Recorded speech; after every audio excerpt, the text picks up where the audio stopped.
Bien, mesdames, messieurs, j'accueille avec grand plaisir le président du Mali, Ibrahim Boubacar Keïta, pour cette visite d'État. Ce n'est pas la première fois qu'il vient ici au Palais de l'Élysée. Il y a eu de multiples occasions heureuses, tragiques. Je me souviens, il était là le 11 janvier de cette année et il avait défilé à mes côtés pour saluer la mémoire des victimes du terrorisme. J'avais tenu à ce qu'il soit accroché à mon bras, et moi au sien, parce que nous sommes liés de manière indéfectible par ce que nous avons subi du terrorisme et ce que nous avons été aussi capables ensemble de faire pour lutter contre ce fléau. Et c'était important que, à travers nos deux personnes, le peuple malien, le peuple français puissent montrer cette solidarité indéfectible.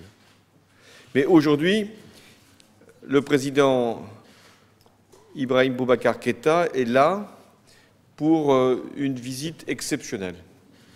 Exceptionnelle parce qu'elle va durer 2 jours, exceptionnelle parce qu'il va y avoir des rencontres politiques, économiques, exceptionnelle parce que lui-même va aller demain matin à l'OCDE et c'est très important que nous puissions, lui et moi, mobiliser la communauté financière internationale pour l'appeler à investir massivement au Mali.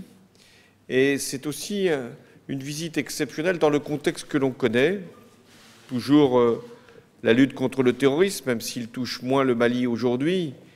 Il frappe des pays voisins, des pays également amis. Je pense au Niger, je pense au Nigeria, je pense au Cameroun, je pense au Tchad.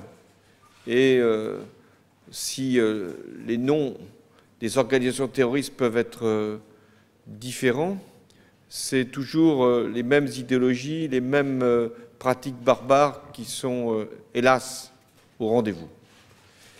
C'est une visite également exceptionnelle dans le contexte de ce qu'on appelle les réfugiés, c'est-à-dire ces milliers de femmes, d'hommes, d'enfants qui, parce qu'ils sont menacés dans leur propre pays, décident d'aller loin.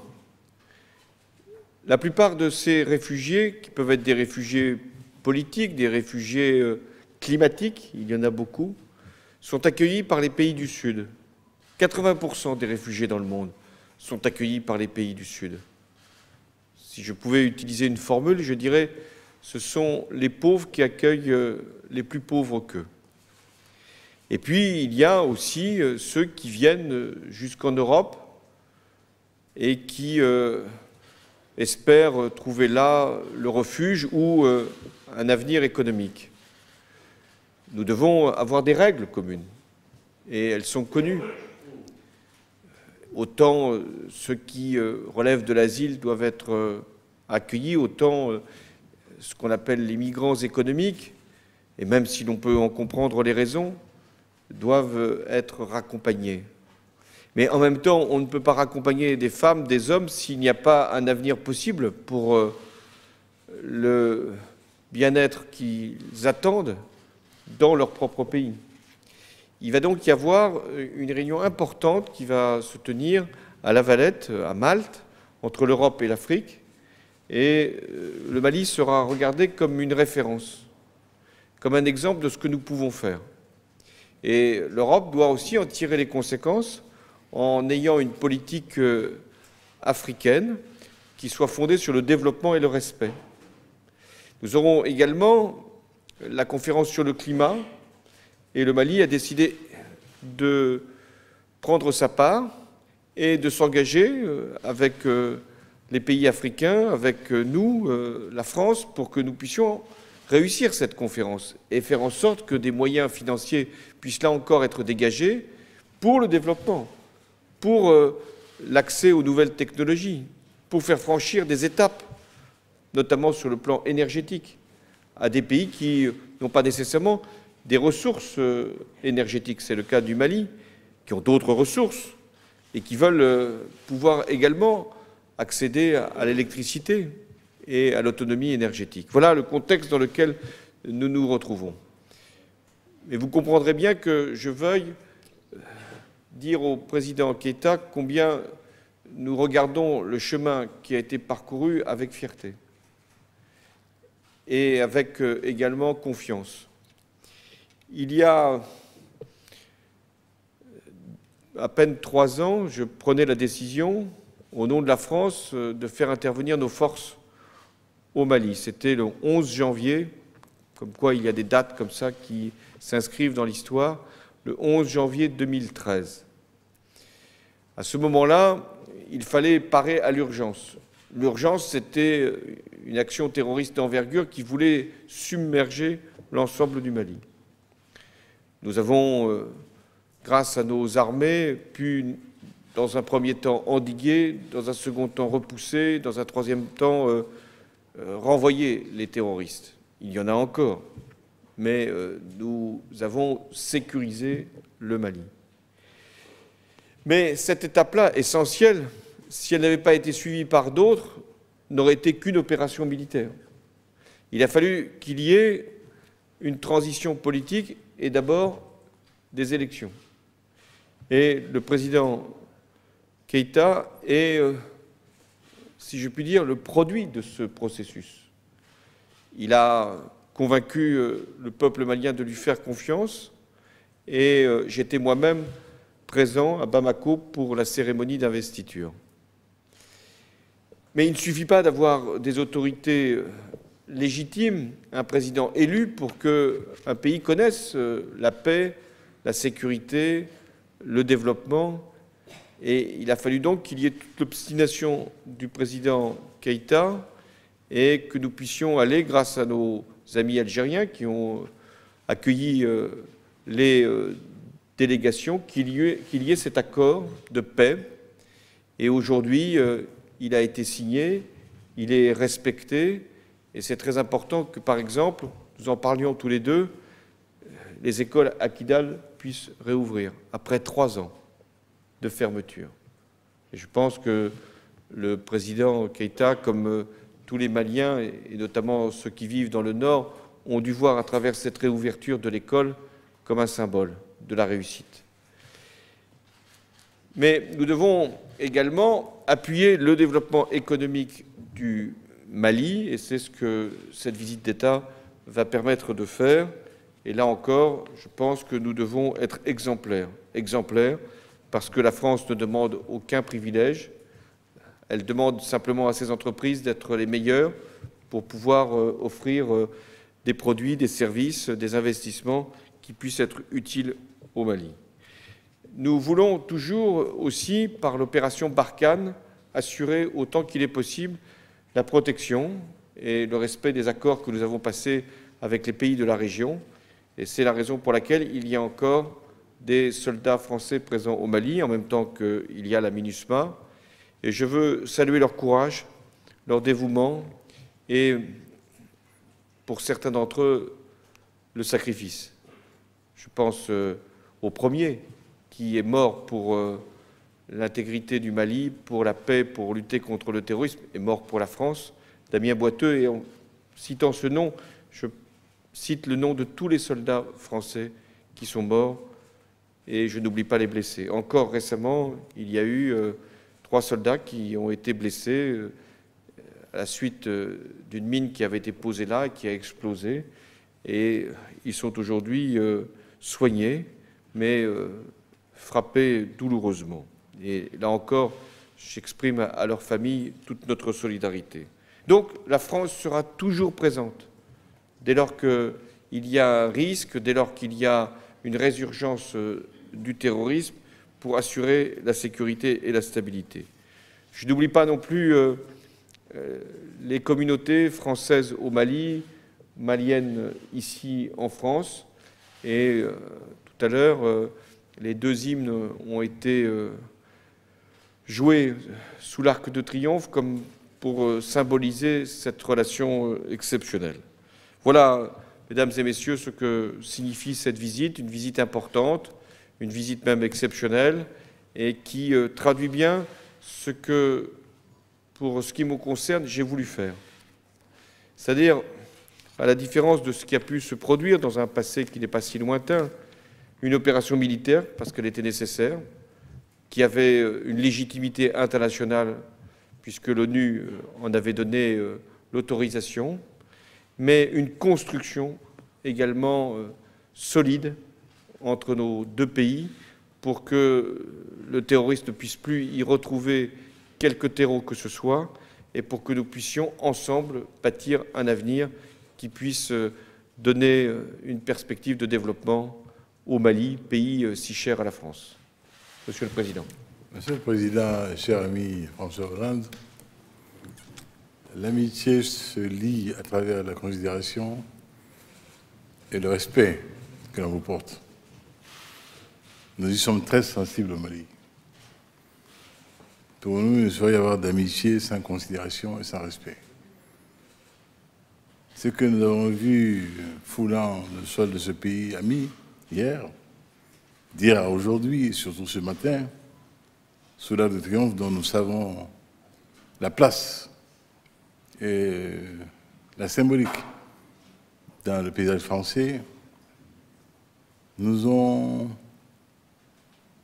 rappelé qu'hier, nous fûmes ensemble, qu'aujourd'hui, plus que jamais, nous sommes ensemble. Vous avez rappelé les heures douloureuses vécues par mon pays. Et, Monsieur le Président, nous mesurons combien il vous aura fallu de courage politique, pour en ce jour de 11 janvier, où je me trouvais à Paris, tenir ce Conseil de défense, au terme duquel on m'a annoncé qu'il y aurait intervention au Mali. Et quel ouf de soulagement le soir, quant à Konna. Konna effrayé, Konna terrorisé, Konna hypnotisé par les phares allumés de ces centaines de pick-up à la lisière, à sa lisière, quand Dark servait la chirurgie, venant de Saint-Dizier, de N'Djamena, Rafale, Mirage, ont stoppé la net les prétentions de ceux-là qui n'avaient rien compris à ce grand et vieux pays, qui avaient eu la prétention saugrenue de subjuguer le Mali. Ils auraient pu le faire. N'eût été votre décision de ce jour. N'eût été l'accompagnement fabuleux de l'ensemble de la classe politique française, que je salue ici. Chers amis, ce jour-là, vous l'avez dit, la dette de sang a été remboursée. C'est là qui nous a vus côte à côte dans les plaines de la Somme, qui nous a vus plus tard sur le Garigliano, et qui nous a vus tout au long cheminant ensemble pour le meilleur. Et qu'aujourd'hui, nous soyons ici pour vous dire, non sans quelque fierté, que ce qui a été espéré, ce qui a été à l'origine de votre décision n'a pas été trahi. Faire en sorte que le Mali, ce pays de vieille civilisation, et puis, Monsieur le Président, ce clin d'œil historique, ce soin particulier mis à sauver Tombouctou, que certains disent la mystérieuse, que nous disions la glorieuse, l'éternelle, la ville lumière, cette ville de savoir, d'érudition, ce soin particulier mis à sauver Tombouctou, à la rendre à sa gloire éternelle. Monsieur le Président, vous dire que tout cela n'aura pas été vain, n'aura pas été en vain, que le peuple du Mali n'a jamais trahi une amitié et un devoir d'honneur et de reconnaissance dans la dignité. Pourquoi? Il nous tenait à cœur, par intérêt national bien compris, par souci de présence au monde, pas une présence mégotée, mièvre, à la manière de celui qui tend sa sébile, mais une présence de dignité que nous fallait réussir. Ce que d'aucuns avaient cru, grands esprits, impossible, de l'ordre de l'impossible. Ils ne réussiront pas. Ils ne pourront pas aller à la paix. Ibeka traîne le pied, il est lent, il n'est pas convaincu. Que non, que non, que non.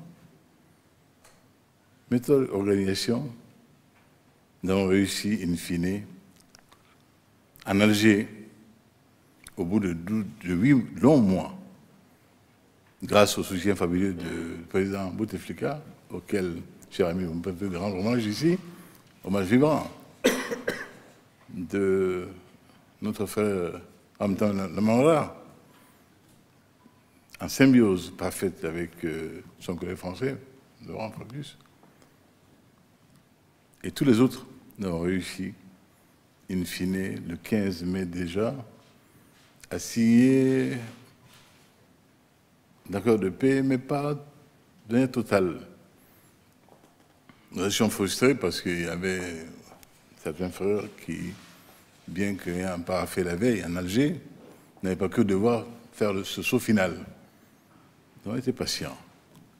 Ils l'ont fait, et de fort belle manière, le 20 juin, bouclant ainsi le cycle de signature de l'accord de paix et pour la réconciliation au Mali. Dès lors, le chemin devenait clair pour nous. L'accord est signé, convenu par toutes les parties au conflit. Dès lors, il fallait l'appliquer. Et cette application devait se faire sans malice aucune, sans tricherie aucune. Pourquoi? Quand il a semblé à certains qu'ils pouvaient prendre quelques libertés avec l'engagement, nous avons dit ce qu'il fallait dire. Nous avons pris la mesure qu'il fallait, nous avons pris la décision qu'il fallait, à savoir le respect absolu de ceux qui engageaient le Mali. On n'engage pas le Mali à la légère. Le crédit du Mali ne saurait être un crédit léger. Dès lors qu'il est engagé, il est tenu. Et de la manière la plus ferme, la plus rigoureuse. Que nous vaut aujourd'hui la confiance retrouvée, je le dis avec beaucoup de bonheur, de l'ensemble de nos frères partis au conflit. Restait une chose très chère à mon cœur. Enseignant, père, grand-père, l'école de Kidal était fermée depuis 3 ans. Depuis 3 ans, tous responsables, par notre faute, des enfants maliens étaient privés d'école.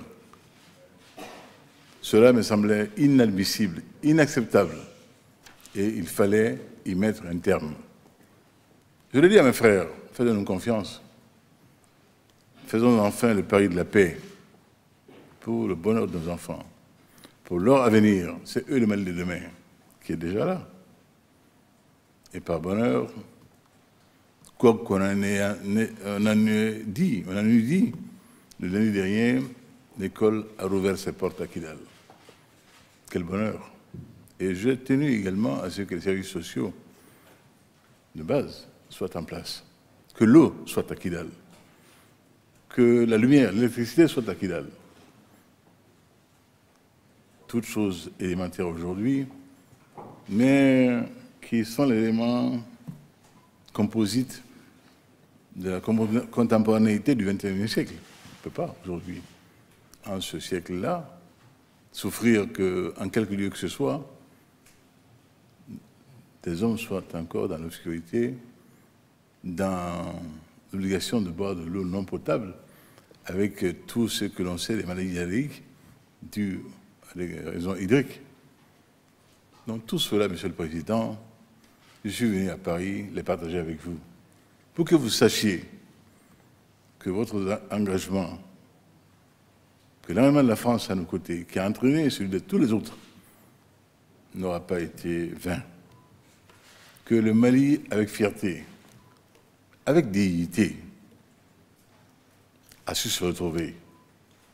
Et on dit chez moi, Inch'Allah.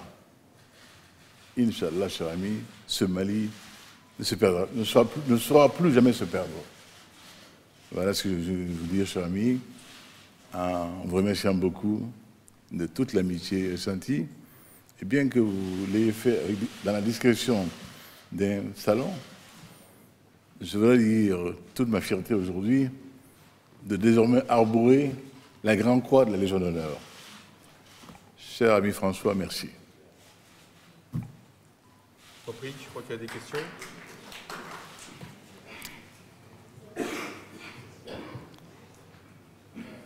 Saouti Aïdara, directeur du quotidien L'Indépendant au Mali.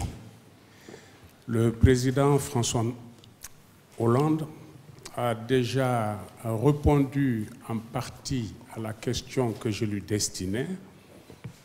Je vais la lui poser quand même en espérant qu'il apportera plus d'éclairage et de précision.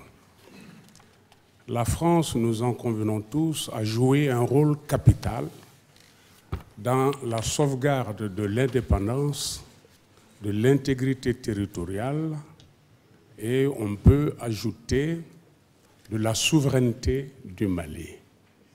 Par la suite, les relations entre les deux pays ont été traversées par des moments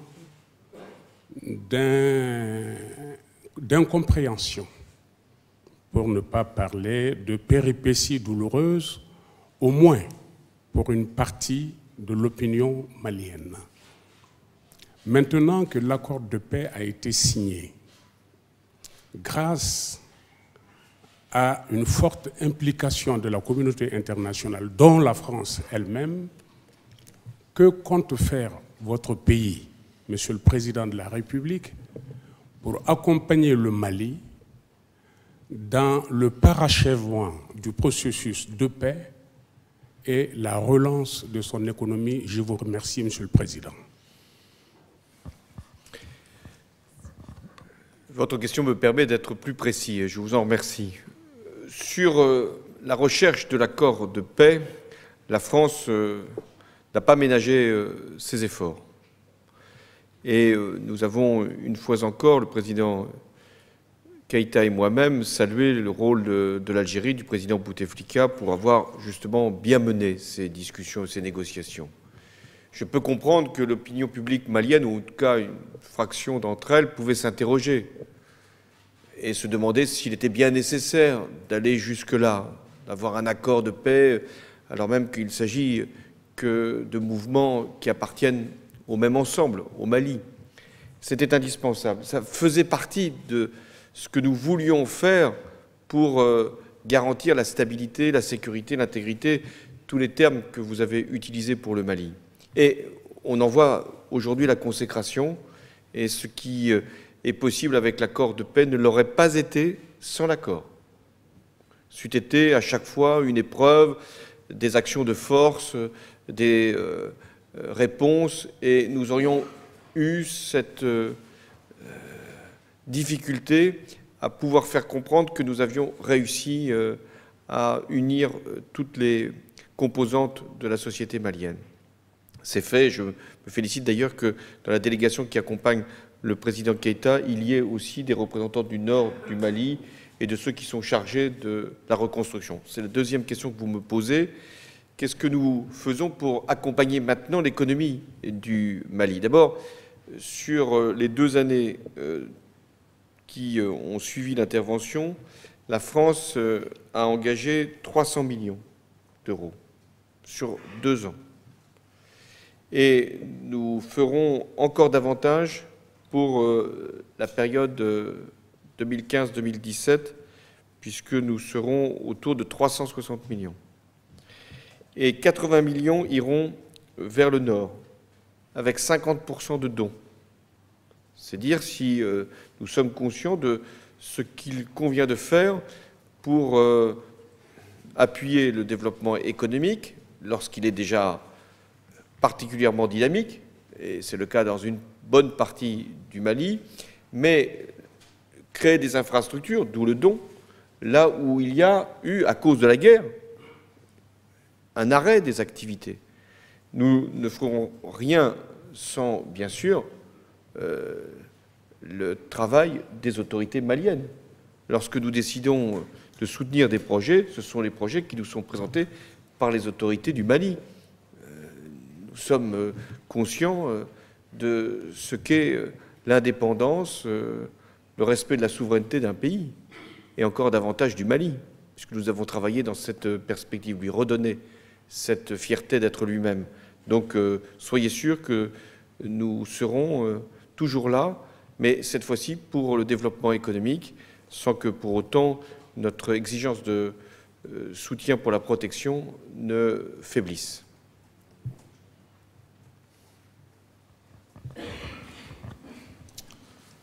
Boniface Vignon, journaliste à Radio France Internationale, au service Afrique. J'aurais une question pour le président Keïta et ensuite une question pour le président Hollande. Alors, ma question, président Keïta, vous avez été écouté de façon incidente par la justice française dans le cadre d'une enquête visant l'un de vos amis, l'homme d'affaires Michel Tomi, mis en examen pour 17 chefs d'inculpation, dont celui de corruption d'agents étrangers. Après donc les révélations de notre confrère Mediapart. Et vous avez déclaré, je l'ai toujours dit, on peut essayer de déstabiliser un homme, mais si cet homme a la foi, si cet homme a le soutien de ceux qui le connaissent et qui croient en lui, c'est peine perdue. Pensez-vous encore aujourd'hui, Monsieur le Président, que cette affaire a été ouverte pour vous déstabiliser? Et ensuite, l'avez-vous abordé avec le Président Hollande? Et ma question au Président Hollande, elle est toute simple.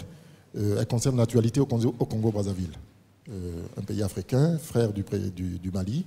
Le référendum, c'est dimanche prochain. Il y a une forte tension en ce moment à Brazzaville. Est-ce que le président Sassou a le droit de consulter son peuple? Et quel est le message que vous lui adressez, monsieur le président français? Voilà. Monsieur Boniface Vignon, vous êtes un grand journaliste. Vous avez posé une question à laquelle vous avez répondu. Je reste droit dans mes bottes. Ce monsieur dont vous avez parlé, vous a été présenté par un homme que je respecte, dont je respecte la mémoire également, le président Bongo. De ce jour à aujourd'hui, c'est ici entre nous une relation d'amitié et de fraternité. Au-delà de quelle relation, il n'y a jamais eu de relation d'affaires. M. Tomi a un casino à Bamako qui a été ouvert dans des conditions absolument claires, transparentes, vérifiables. Et Ibeka, que je sache, n'était pas pilote du Mali. J'ajoute également que vous pouvez vérifier, ce monsieur a beaucoup d'affaires en Afrique, mais au-delà du casino, il n'en a aucune au Mali. Et aucune sous Ibeka, bien évidemment. Je n'en dirai pas plus. Quelqu'un a dit que certaines choses doivent mourir de leur propre venin. Ces choses-là sont connues, celle que vous évoquez est de celle-là. Cet homme-là est connu par son peuple. Pensez-vous qu'au sortir d'une crise de 3 ans, s'il avait été celui-là que l'on essaie de noyer sous la souillure, aurait été plébiscité par le peuple malien, qui est un peuple qui sait les vertus de l'honneur et de la dignité, qui tient à l'intégrité de ses hommes d'État. Ibeka, président du Mali, depuis 2 ans, vit dans la maison de son père, et les Maliens le savent. Là aussi, il a dit des choses monstrueuses. Cette maison a été construite, dénier par dénier, par moi et mon épouse. Et par prêt bancaire vérifiable, traçable. Je mets quiconque au défi de dire le contraire. Dès lors, il est courant de dire chez nous que même le prophète n'a pas été à l'abri de la calomnie la plus odieuse. Qui suis-je, moi? Simple mortel, je suis mon chemin, j'ai mon cap, personne ne m'a fait dévier. Et j'ai le bonheur de compter sur l'estime de mes amis, dont certains, dès le lendemain de ce à quoi vous faites allusion, me l'ont dit avec la plus vive amitié. et je ne les citerai pas pour ne pas les gêner, dont certains, dès le lendemain à Bruxelles, se tenait une conférence France-Afrique. Et j'en ai été vivement soulagé. Voilà pourquoi je suis à l'aise et je ne cours pas les Chine, parce que ce qui peut toucher la blanche colombe n'est pas surtout ce que le crapaud peut produire, sûrement pas. Je continue mon vol. Merci, cher ami.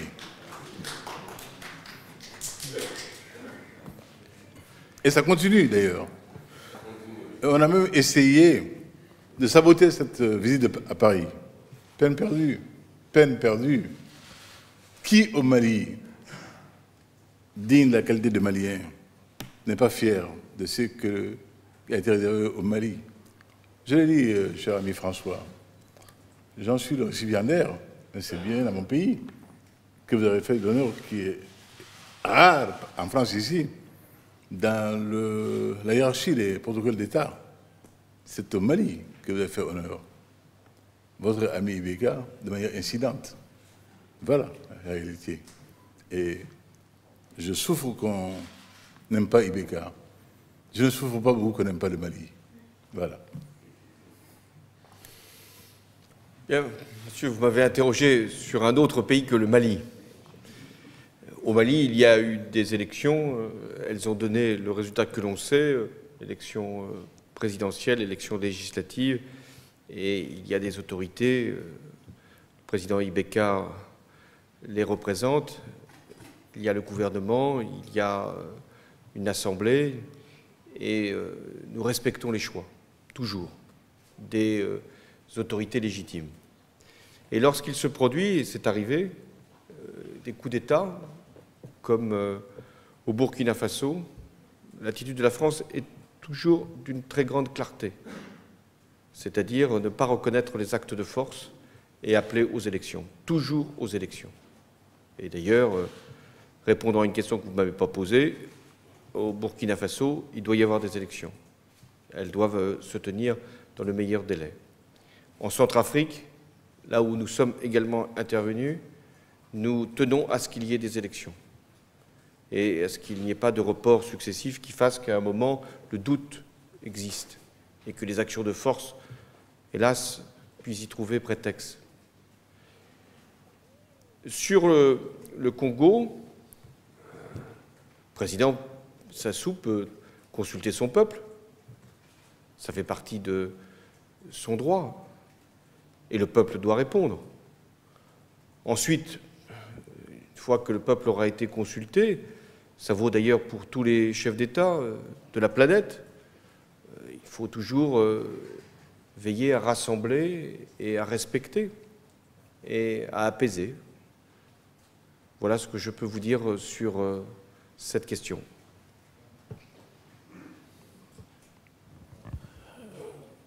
Moi, c'est Amadou Sankaré, journaliste à l'Office de radiodiffusion-télévision du Mali. Ma question s'adresse au président de la République du Mali. Monsieur le Président, en 55 ans d'indépendance, c'est la toute première fois qu'un président de la République du Mali effectue une visite d'État en France. Pourquoi, en ce moment précis, et vous, Monsieur le Président de la République? C'est à moi que vous devriez poser cette question. Je vais vous faire une confidence. Le président... Aux deux chefs d'État. Le président Keïta ne s'est pas imposé. Il n'est pas venu par la force. Il n'a pas forcé non plus une porte. Je l'avais invité il y a déjà plusieurs mois et j'avais souhaité que cette visite puisse être une visite d'État, compte tenu de la relation entre nos deux pays et compte tenu aussi de la consécration qu'a été l'accord de paix, de manière à ce que, comme il l'a dit lui-même, ce soit le Mali qui soit invité en visite d'État. Bien sûr que c'est son président, mais c'est le Mali qui est invité, qui est là. Et c'est son drapeau qui flottait sur les Champs-Élysées. C'est son hymne qui a été entendu par les Français et les Maliens qui étaient à l'Arc de Triomphe. Et j'espère que le peuple malien, s'il nous écoute, puisse, ou nous voit, puisse être fier de ce qui a été fait ici pour l'accueil de son président. Parce que c'est le plus protocolaire sans doute, mais le plus digne respect que nous voulions envoyer au peuple malien, pour lui dire notre admiration pour son courage, pour sa ténacité et son attachement à la démocratie. Parce qu'il aurait pu douter à un moment, ce peuple. Il aurait pu également se résigner, se laisser emporter par des dérives. Et il a tenu bon.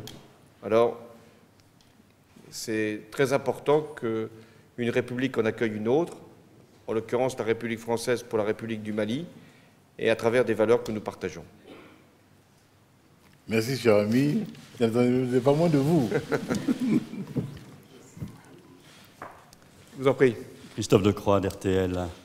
J'aurais voulu savoir tout d'abord, parce que la guerre et le terrorisme, malheureusement, ne sont pas qu'au Mali, elles touchent d'autres régions du monde. Et j'aurais voulu avoir votre réaction à la visite aujourd'hui, ou hier plutôt, de Bachar el-Assad à Moscou. Est-ce que c'est une... Bachar el-Assad à Moscou. Est-ce que c'est une nouvelle épine dans le pied de la coalition? Et est-ce que cette visite replace Bachar el-Assad au centre de possibles négociations? Et puis, autre question, si vous le permettez, j'aurais voulu avoir votre sentiment à la suite des incidents de Moirens. Est-ce qu'il y a eu à Moirens un problème d'autorité de l'État? Merci. Bon, vous saisissez l'occasion de cette conférence de presse qui concerne le Mali et la France pour poser deux questions, l'une internationale, l'autre intérieure. Je vais vite sur la question intérieure. Le ministre de la Cazeneuve y a déjà répondu. Lorsqu'il se passe des actes graves qui touchent à la sécurité des biens et des personnes, l'État doit être là et ne tolérera aucune attaque, aucune remise en cause de ce qu'est l'ordre public et le bien public. Et les sanctions seront prononcées par la justice à la hauteur des dommages qui ont été causés. De la même manière, je n'accepte jamais qu'on puisse mettre en cause les forces de l'ordre. Les forces de l'ordre, elles interviennent dans des conditions extrêmement difficiles. Elles doivent à la fois protéger nos concitoyens, les biens et les personnes, c'est leur premier devoir, mais également éviter qu'il puisse y avoir des déchaînements de violence qui puissent entraîner des blessés ou des morts. Et là encore, le ministre de l'Intérieur a donné les instructions qui convenaient. Quant à la décision de justice qui a été prise de ne pas donner une permission de sortie, je n'ai pas à la commenter, mais elle m'est apparue particulièrement opportune, compte tenu des circonstances. Qu'aurait-on dit si une autre décision avait été prise par le juge d'application des peines, qui, je le rappelle, est un juge indépendant? Et je mets en garde ceux qui voudraient mettre en cause l'autorité de l'État, parce que chaque fois que l'État a eu à intervenir, y compris dans la lutte contre le terrorisme, contre toutes les insécurités, l'État était là. Et je n'aurais pas la cruauté de rappeler des événements qui ont pu se produire il y a quelques années. Sur la visite ou la rencontre entre le président Poutine et Bachar el-Assad, je veux croire que le président Poutine a convaincu Bachar el-Assad d'engager au plus tôt la transition politique et de quitter la place le plus rapidement possible. J'imagine que ça doit être d'ailleurs le sens de cette rencontre. Et j'insiste bien pour dire que l'intervention russe n'a de sens que si elle lutte contre Daesh et permet d'avoir une transition politique. Si elle n'avait comme objectif que de sauvegarder Bachar el-Assad, il ne pourrait pas y avoir de règlement de la question syrienne. Et enfin, la position qui est celle de la France, c'est de frapper Daesh, c'est ce que nous faisons, c'est d'en terminer avec les bombardements des populations civiles avec des armes qui ont fait tant de victimes depuis près de 4 ans, et c'est d'engager la transition politique. Et nous continuerons à avoir cette attitude. Et rien doit être fait pour conforter Bachar el-Assad, puisque, étant le problème, il ne peut pas être la solution.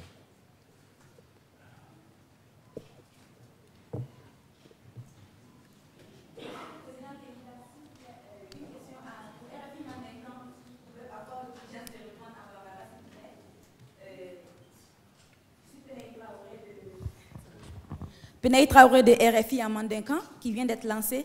Et à Miriala, Munde Bato, Malika de Mebara, Moube Wardi, comme Malika Soroko Yiriwa, Munde Bato, Obina Ward de Malika Soroko, la Casoro, Gelabi Malika, Azawad Kafanfe, Alini Djiadoussou Fanaka Fanfe. Ika, Ningeli Jalani. Mais, elle est folo. Oui, Ningani Misro. Ka RFI ke manangakana oye kunyumaye ya fo Francis na bandeme président on ya fo sidan Francis ni on ne be ben kula amago benina mais à ces années il n'a fallu de ça barake ayandeme Francis pas dama on ne va doira donc monsieur la même fille en ko odudo bibina anga fo alhamdulillah rabbil alamin ala yimi no yanyi femba do de bi anambalmo amesi amekuma amekuto yontara o damu mbari mam so yi kuba do bulole ka mbla banga fola sisu man sisi le mi yema kodo de kodo nya fontala Agnès Amagne, c'est